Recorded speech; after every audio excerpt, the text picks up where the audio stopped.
Okay, the e-girl community. There's a lot of people have a lot of different various opinions about the e-girl community. Like some of them are just chill e-girls that just play games, don't want no problems. They play games for the enjoyment of playing games. Others enjoy having like simp armies. And well, that's as far as I knew it, right? But apparently there's darker. So that's what we're going to be reacting to this time. We're going to be reacting to the video called The Darkest Depths of the E-Girl Community. And it's by the YouTube channel FoxAkimbo. I like their channel. So as always, links to the video, links to the channel will both be in the description below. Be sure to check his work out. And let's get started. The world's most valuable resource. Okay. An entity grander than life itself and more treasured than any amount of imagined riches. What is it? To many, they're more important than survival's most necessary needs. Is it attention? Is it world's most valuable resource? If we're not going with attention, then what is it? Water, food, shelter, clothing, health and safety. Oh, even more than that. These all pale in comparison. Okay. They unite people of all creeds, colors, religions, and walks of life. They're truly one of the universe's most agreeable common denominators. From the peaks of Mount Fuji to the lakes of Los Angeles and everywhere in between, we all know their name. Purely perfect goddesses among us mortals, forced to walk this earth in sin. Of course, I'm talking about e-girls. Wait. In this video, I'm doing a deep with their name. Purely perfect goddesses among us mortals. Stop. Stop. Just stop right there, bro. No. Purely perfect goddesses? Nah, bro. They're just girls that like to play games, or they're just e-girls. Whether they like to play games, whether they like to watch videos, whether they like to do whatever, they're just e-girls. Like, you ain't gotta pedestalize them like that, my guy. Was forced to walk this earth in sin. Of course, I'm talking about just like everyone on the internet. They're just people. No one needs to be pedestalized. Out e-girls. In this video, I'm doing a deep dive on the subculture to unearth the hidden realities of one of nature's most seemingly glorious creations. Glorious creations, huh? In this moment, we will ask if this is really the case. From the dangers that these women face every day for merely doing their job to the leaked group chat that almost ended it all, these are the darkest depths of the e-girl community. Did that post say start normalizing fat phobia? Nani the fuck?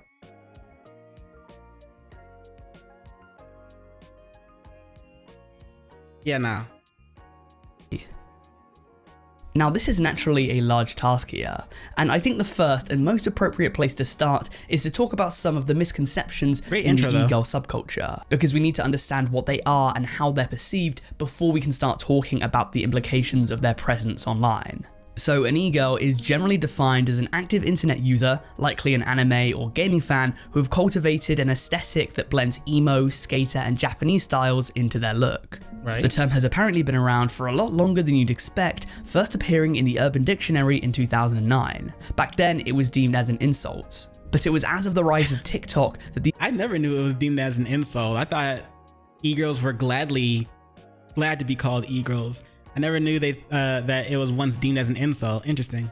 These girls reclaimed their word, and this is when they really came into the limelight, quickly becoming one of this generation's most large and recognizable subcultures. However, because this is such a vast community, a lot of people generalize, or they tar them all with the same brush. They assume that all e-girls are young, depressed, pill-popping, promiscuous introverts. And though yes, there are definitely some young, depressed, pill-popping, promiscuous introverts in the mix, this isn't representative of all of them. Okay. Just most of them. Some e-girls are out there dancing on TikTok because they're happy. Some e-girls have social lives, some of them aren't depressed. I think. I'd wager at least one or two of them aren't depressed. Or at least they're hiding it well. So now we know how e-girls are stereotyped, let's talk about the time they used their good looks and wily charm to convince a generation of young boys to grab a gun and join the military. Wait. Oh, remember hearing about this. Yeah. And then like a bunch of, so basically like, I think even the military hired like an e-girl to do like promotional type of videos for the military, just so that, because they needed more people to enlist. And so they like had her just wearing the military uniforms in military vehicles like tanks and stuff like that, and trying to show off the military lifestyle. And like actual military enlistees, military people who are enlisted in the military and going through that stuff, like would stitch it in their TikToks and then be like, this is not what it's actually like, you know what I'm saying? And so they had to try to warn people before they fell for the tomfoolery or for the fake lifestyle, the fakeness. These monsters, these sirens have sung their song, and only beeswax in thine ears shall help you resist their temptations. Yo, that felt like some Shakespeare right there. That was hold on, do it again.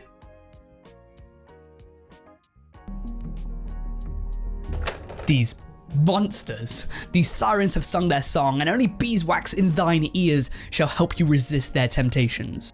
Yo, that was good. I like that. That was very Shakespearean of you, my guy. Well done, FoxAkimbo.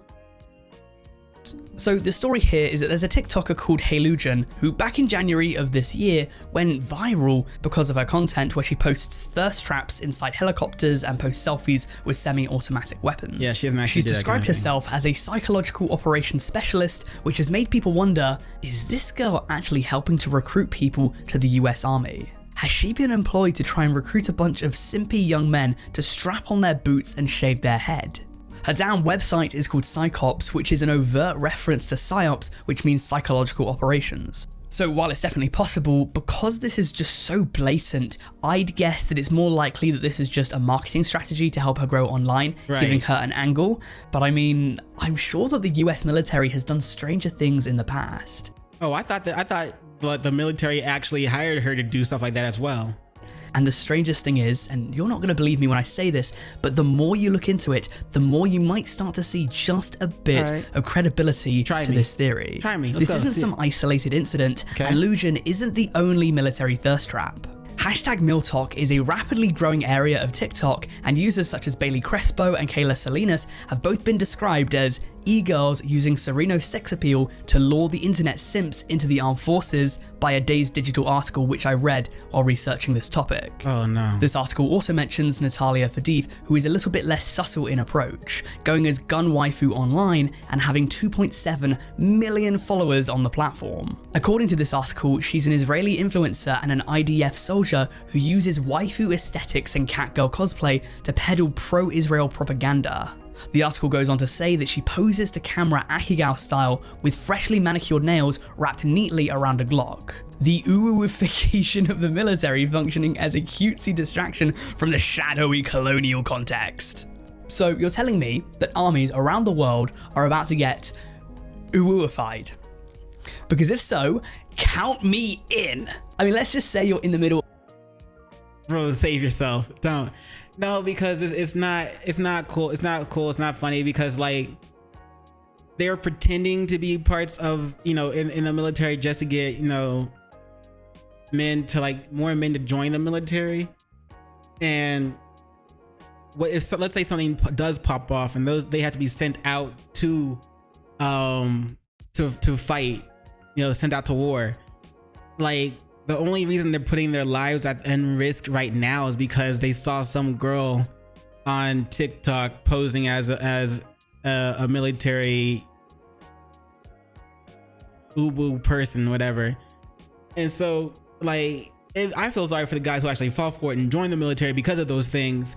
Because now, if they end up putting their lives or risking their lives for something they normally wouldn't, for something when they normally wouldn't have joined it if they hadn't seen those TikToks and been influenced. So, oh man. of an active war zone, just minding your own business, and then from out behind you, whack, you just get knocked out, blackout. You wake up just chained to a wall. You look around, you're like, oh, what's going on? You see two e-girls just doing a little fucking TikTok dance over your body before you're about to get tortured for some information. I could get behind that, but there is a problem that could come from there. Hey, yo, FoxAkimbo, my guy. I'm pretty sure the word's masochist. I keep trying to remember because masochist. I think masochists say more please and sadists say shut up. So is he a masochist? I'm pretty sure that's Fox might be a masochist. Yes. As the article says, influencers could soon become weapons in a government's arsenal. Influencers have influence by design, it's in their name. And recruitment rates in the military have been dropping substantially when comparing Gen Z to previous generations. So if all's fair in love and war, what's to stop these thirst traps from trying to boost those numbers?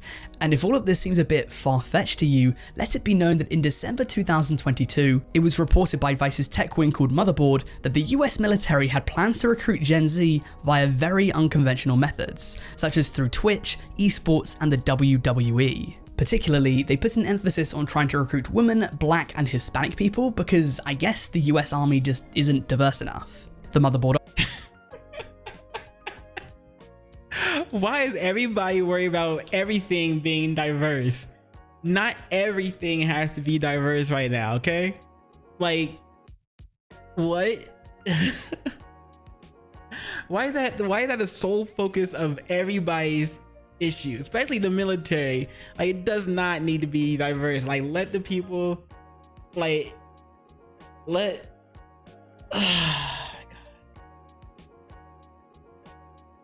those who are fit to go to war for the country join the military. It doesn't need to be diversified or at all. Like, if it doesn't matter if it's a black man or not. If they're not fit to go to war, don't go to war. If it doesn't matter if it's a woman or not, if they're not fit to go to war, don't go to war. There's no reason to put diversification in every aspect of our lives, bro. That's just crazy, but it's funny. The article also claims that the US military name-dropped creators such as Swag and Alex Zedra in their plans, who apparently refused to comment when asked to by Vice. I'm seriously considering making a full video on this topic because I haven't seen many people talk about it, and there's so much more that I haven't gone over that I potentially could, so please let me know in the comments if you'd be interested in seeing that. But because these e-girls have such a strong, ironclad grip on their impressionable, chronically online, and let's be honest, desperate fans, there has to come a point where you ask the question, are these fans being exploited? Good question. Exploitation of Okay, simps. now this is a really interesting conversation. I would say yes, they are being exploited. Of course they are. Like, because these influencers, these women know what their fans want. Like, they know that they're doing what the label is, influencing people to do things.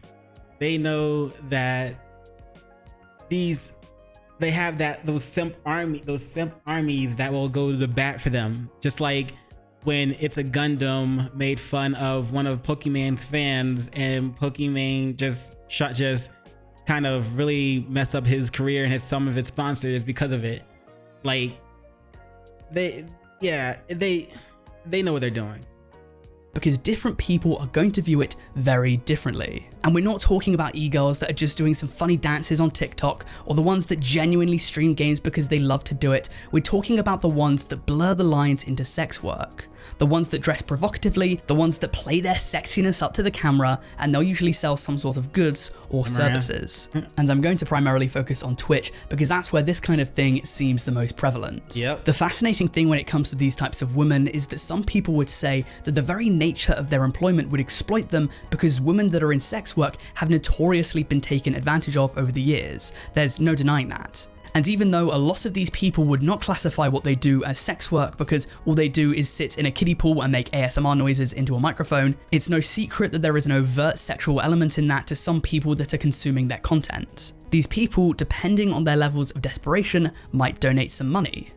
And man, I've never really cared for ASMR. But when I watched this one, I started watching this anime that recently came out. It's legendary VTuber, Legend of VTuber, something like that. I forgot. It's an anime about a VTuber who is getting popular because she forgot to turn off her stream. But anyway, on the first episode was when I first really got like a taste of ASMR, but it wasn't like the slutty BS type of ASMR that you know people like Amaranth do, but it was like that pure girl ASMR, like that. And like I'm not gonna talk about it but that ASMR was fucking awesome. But so now I see why people have an interest in it, but I don't see why people have an interest in the sexualization part of it.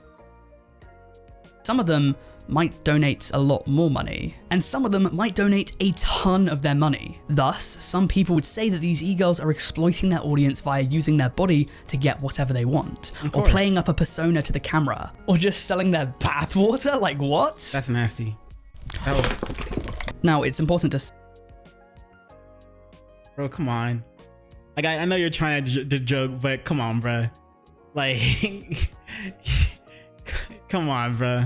Say that some people just donate to streamers to thank them for their work. These people are entertainers. They're there when their audience are going through difficult times. It's obviously the teenage boys that are using their mum's credit cards which are the problem, or even worse yet, fully grown adults that are bankrupting themselves to get their favorite streamer to thank them in the chat. But I don't want to oversimplify here. I also saw in this video, I don't know, I was watching one of Admin Gold reacting to something else, but this guy went into $50,000 worth of debt because he was pretty much hooked on subscribing to streamers and gifting subscriptions to other people in that same stream that were watching that same streamer. Like, he never really said who he was watching. We never really knew he was watching, but if he was watching some like person like Amaranth or something like that, if he was simping for some e-girl, that's ooh. Like if his wife found out, obviously his wife's already pissed about, you know, how he $50,000 in debt. Apparently neither one of them know how to actually handle money properly.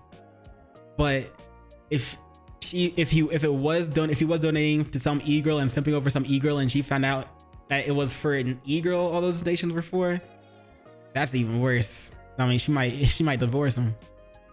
Because there are a lot of varying reasons why one might simp for a woman online, and also let it be known that it's not just men simping towards women which is a problem. There's women on women, men on men, men on women, women on men, and all the rest. During my research, I was able to track down this website, now called epow.gg, but formerly known as ego.gg. And it's a honestly, I didn't know women were simping on men on Twitch as well. That's crazy. Platform in which you pay some money, seemingly about £5 for 30 minutes, though some streamers' prices are higher, and after you pay them, you can play with these streamers or talk to them in chat, guys or girls or whoever. At the end of the day, these sorts of streamers do not care about you, you are just a paycheck for them. Yep. This study that I found on the subject drew two conclusions from this. One of which was the widespreading relevancy of gender in games. This study was written by Christine H. Tran in 2022, and though it's a bit wordy throughout, it ends on a conclusion that's an important aspect of e-girl culture. It reads, hubs for self-titled e-girls such as Twitch and TikTok reflect a micro-celebrity ecosystem where the language of realness, or at least believability, is a valued commodity. And that's where we're heading next, because this video... Yeah, because also, like, especially the believability, because if a lot of people find out that if a lot of simps find out that the person they're simping over is dating someone, then that person kind of really loses interest. Like there have been streamers or streamers that have lost mods because their relationship got you know, because the mod found out about their actual relationship with someone else, as if that mod had a chance in dating that streamer. Same kind of thing I guess it's the same kind of thing that goes for like Japanese idols. Like they're not allowed to have they're not allowed to be, technically they're not allowed to have relationships or at least they're not allowed to be open with the relationships, and like the corporations, the idol corporations, discourage idols from, you know, dating at all, because that's the kind of thing that can happen. But like, but it's crazy how fans kind of just have that opinion, have that belief that they have a chance with, you know, whoever they're idolizing or simping over on as a stream. And the moment they find out that their idol, or you know, the streamer is already in a relationship, it's donezo. That's why a lot of girls hide their relationship when they're online or when they're streaming. Would be impossible to talk about without mentioning the lifeblood of being an e-girl, and that is accessibility. Never before have the people that you're obsessed with been so easy to contact. But let me say that again from the creator's perspective.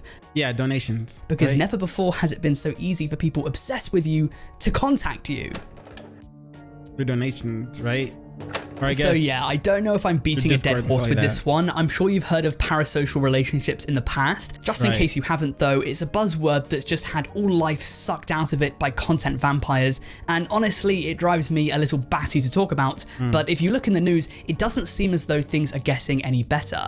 Amaranth is perhaps the most famous creator on the receiving end of this, because literally as of like a week ago when I wrote the script for this video, the creep returned. If you don't know her story, to summarize it, she has an Estonian stalker who's flown to Houston, where she lives, multiple times now in an attempt to, like, be with her, I guess. Apparently he obsessively DM'd her asking her why she didn't pick him up at the airport and whatnot, despite the fact that my stalker traveled from Estonia, Europe, and came to my city camping out in a hotel with line of sight to my PO box, and spent over a month camping out daily at a Starbucks next to my PO box. 44 days and 33 minutes.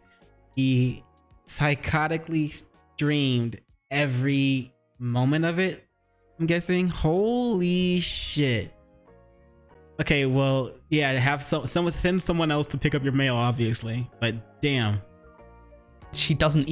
No, because if he knew what PO box number you were, then he would have see whoever picked up your mail. He would just follow them to you.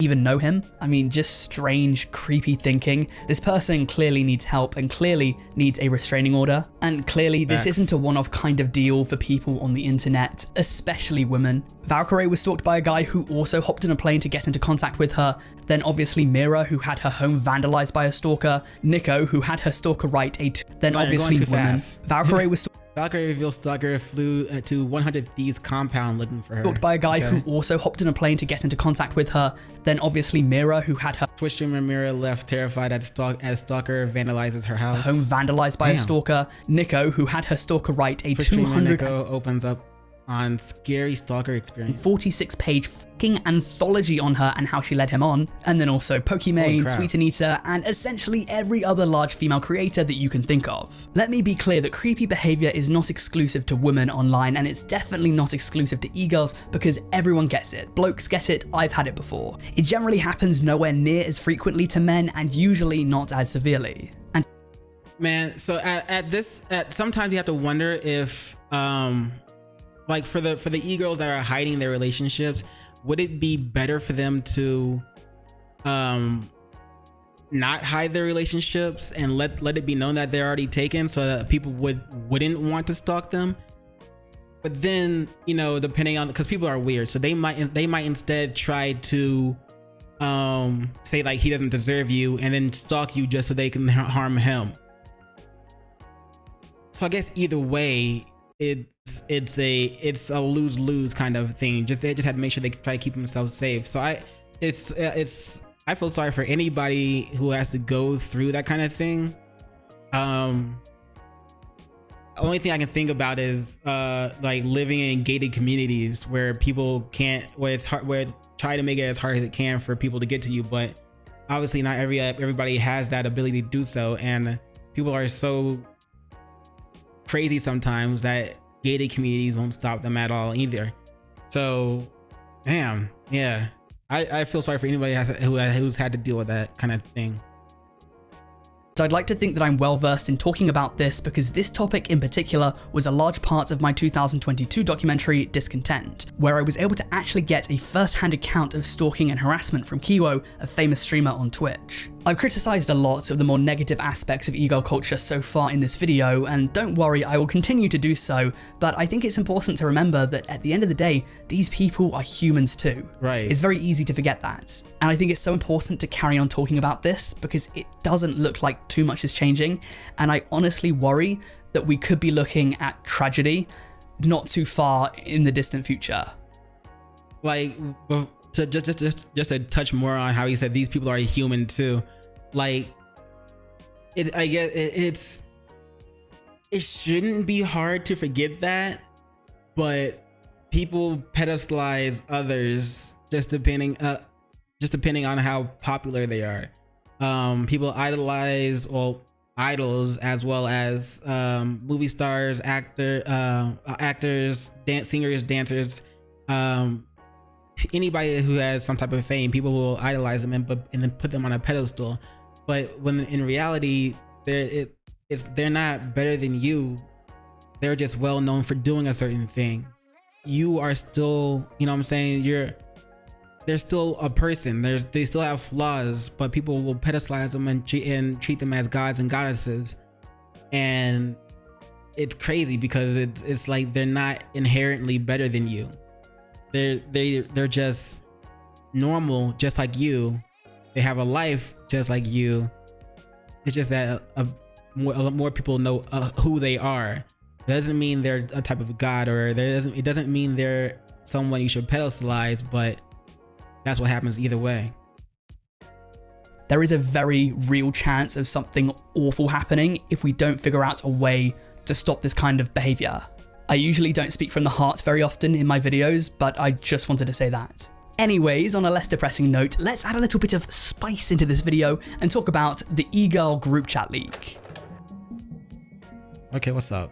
So this story became headline news in online spaces, and if you've never heard of it before, strap yourself in, buckle up, because this is going to be one of the wildest stories you hear all week. So we need to take things back to January of this year, literally 5 or 6 weeks ago, because it was then that a Twitter user by the name eGirlfriend, otherwise known as Law, tweeted this, which are a few screenshots of this absolutely rancid group chat. Thread, your favorite e-girls are actually horrible human beings. Absolutely disgusting behavior. Y'all are adults acting like this. Oh wait, I think I do remember hearing about this. Let's see. And if she says she didn't, I'ma say that was my experience. She had hers. It's my truth. I need her canceled immediately. I hate drama SM. Is known as Law, tweeted this, which are a few screenshots of this absolutely rancid group chat between several e-girls who have been Asian though.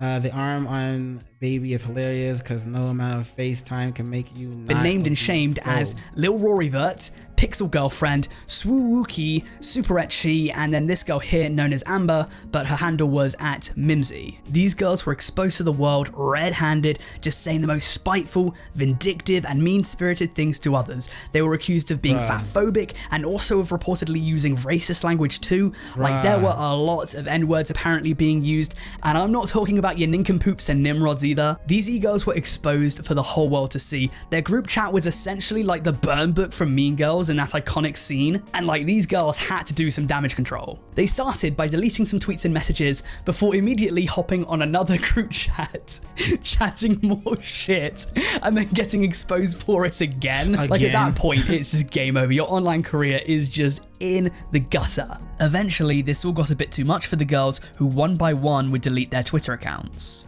Let it be known too that these weren't just nobodies. A lot of these women had a fair following online, some of them hundreds of thousands of followers. And it just goes to prove the point that we discussed a moment ago, that you really don't know your favorite creators at all, so there's no point in forging a one-sided relationship with them. Man, and if you're a horrible person, then it's only a matter of time till that gets found out. You know what I'm saying? So when they say the truth shall set you free, it doesn't necessarily mean the truth, that the person telling the truth is the one that's being set free, but finding out the truth sets you free. So like, people who were idolizing those women found out the truth about those women, and they were set free from being from their idolization of those women, because they were horrible people. And if you're just a horrible person, it's going to eventually be found out, and people will be set free. Normally seems like an incredibly hard thing to come back from, but just as Wang pointed out, I don't think anyone was paying attention to these girls because of their upstanding moral character, so we'll have to wait and see. And I'll have to wait and see what your take on this next story is, because did you know that in the past, people have accused the e-girl community of cultural appropriation? Yep, I don't doubt that. Yeah, if you weren't aware of this, over the past few years, there have been some people. What did Kendrick say? You know, I colleague, you a fucking colonizer. Yeah, if you weren't aware of this, over the past few years, there have been some people that have criticized the gamer girl and e-girl aesthetic of appropriating different culture styles, particularly Japanese. Now, it's no secret that the e-girl aesthetic is at the very least heavily inspired by Japanese streetwear. It's noted at the very top of the Wikipedia page that aspects of East Asian culture such as anime and K-pop are inspirations for the style. But it's obviously not a clear rip-off, because it was also inspired by punk, emo and skater aesthetics, which are more traditionally Western. Additionally, if we're talking about characters that inspired the movement, many people claim Ramona Flowers and Harley Quinn to be pop culture icons that have their styles drawn from in the aesthetic. So clearly it's not as black and white as the idea that the e-girl movement has been plainly ripping off from Japanese culture. But this hasn't stopped a number of journalists and writers from creating online articles about it. For example, 2 years ago, Ashley Barton wrote an article titled, "This recent trend among gamers isn't an aesthetic, it's racism." And in this article, she claims that e-girls had come under fire at the time for Asian fishing, which is essentially where white people especially were changing their looks to seem more Asian via the use of makeup. Apparently white girls were using makeup to give themselves more traditionally East Asian facial features. She cited Slightly Kiki, a Korean American TikToker with about 50,000 followers, as a source. So it's kind of like blackface except Asian. So yeah, just straight up blatant racism.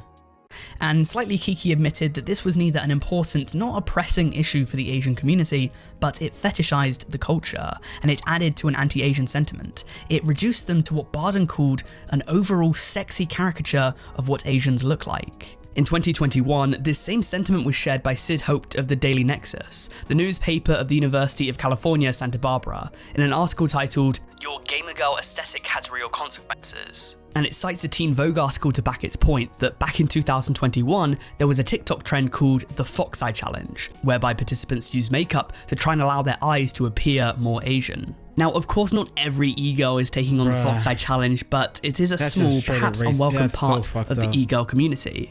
And more broadly, our generation, in the West at least, seems very invested in East Asian culture. But whether they care about Asians as much as they claim to might be another story. The author of the Daily Nexus piece writes, "They do not want Asian people around. Instead, they want our food, our clothing, our trends and our aesthetics. But not us. Never us." Which makes... Yep. So... it's almost like how people say everybody wants to be black until the cops show up.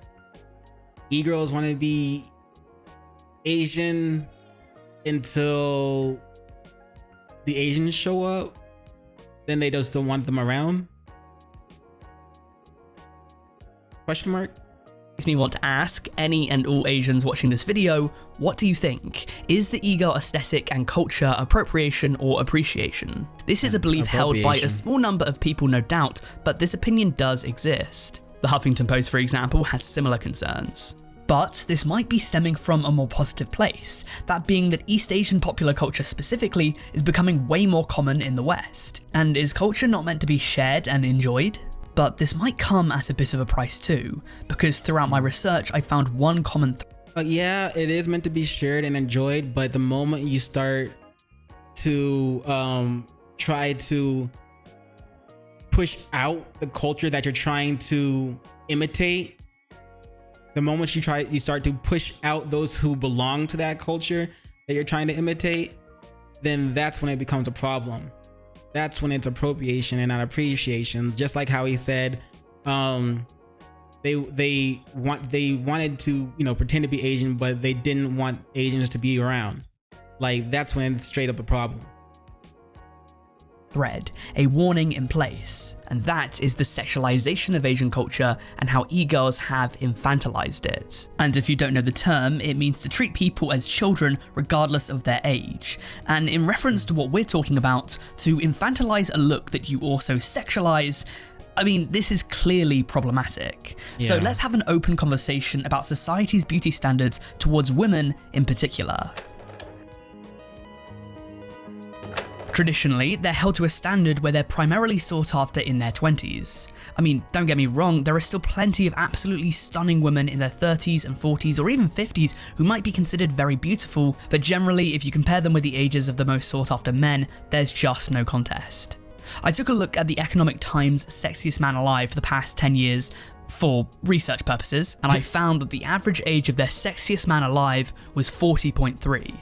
In comparison, in Esquire's Sexiest Woman Alive, the average age of the winner was 30.3. Or you could take Elizabeth Brutch's 2018 study. I'm actually surprised that the 30 was the average age Of online dating, where she found that while a woman's desirability on dating I thought it'd been like mid-20s. apps consistently drop from the time she's 18 until the time she's 60, a man's desirability, on the other hand, actually increases with age, peaking at about 50 before dropping off. This study also covered both sexes' preference in ethnicity and education level, so pause if you want to have a look at it. But relating this back to e-girls, even their name, e-girls, could be considered infantilizing. Obviously, you have e-boys on the flip side. Because it goes girl instead of woman and boy instead of man.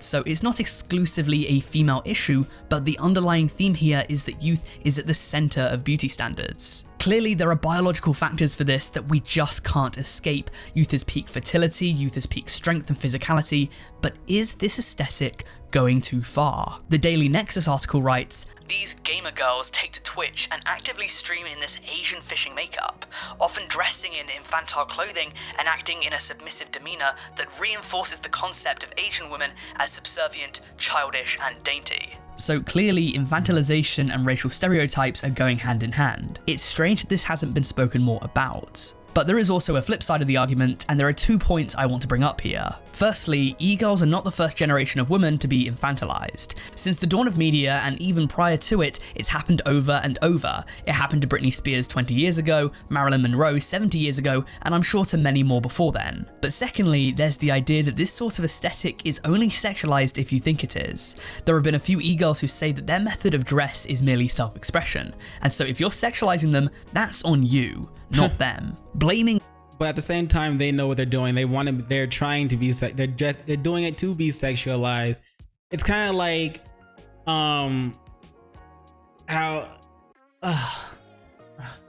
it's kind of like how, you know, some women will go to the gym and point the camera angled at anybody that point the camera to at an angle that will catch anybody that's behind them. And then while they're doing a workout that's trying to get attention, as they try to get attention during a workout, or if people are just like trying to find out why they're filming or having a camera in the gym anyway, then boom, it's why you shouldn't be looking at me. Why I'm only doing this because blah blah blah blah blah. And when we all know that they were trying to get attention to begin with, just like with this whole sexual thing, they can say they're not trying to be sexualized. They're just dressing like this because of whatever. And if you're sexualizing them, that's your fault. But in actuality, most of them are doing it to be sexualized, and they just want to catch somebody out and say it. Women for how they dress has never been a good argument in many people's minds. Just because you dress a certain way doesn't necessarily mean anything, it might just mean that you like the clothes. I, for example, have always taken large inspiration from the rocker and greaser aesthetic in my style. I just think it's cool, and it's just that. It doesn't mean I want to be living in the 50s, and it doesn't mean I want to be sexualized, regardless of leather jackets being damn sexy. I don't know, what do you guys think? I wanted to open up this dialogue, and I really hope that this video has made you think a bit differently about the e-girl subculture and aesthetic. And if it did, and you enjoyed it, why not check out the darkest depths of the ASMR community? It's a great video, I'm sure you'll love it. Aside from that, I'm not sure if I want, that might be, I'll probably check it out. Obviously not right now, but that's, I don't want ASMR, the little bit of ASMR experience I've had with that one anime. I don't want it to be ruined by, you know, actual e-girl ASMR slutty amaranth style or whatever. I don't want it to be ruined.